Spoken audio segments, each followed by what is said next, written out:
নমস্কার বন্ধুরা, কেমন আছো? আশা করি ভালো আছো। আমিও ভালো আছি। আমি মমতা, ছোট্ট একটি ভিডিওয় স্বাগত। আজকের মঙ্গলবার আমাদের পুকুরে একটা বড় মাছ পড়েছে, পোনা মাছ। তাই আজকের রান্নাটা তোমাকে শেয়ার করলাম। তো চলো দেখে আসি মা কী রান্না করেছে আজকের। এই দেখো বন্ধুরা, এই সেই মাছ, যে মাছটা পুকুর থেকে ধরা হয়েছে।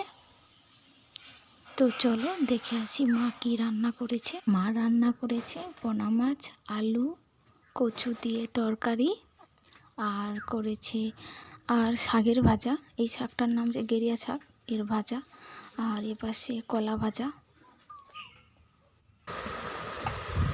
তো বন্ধুরা, ভিডিওটা এখানেই শেষ করলাম।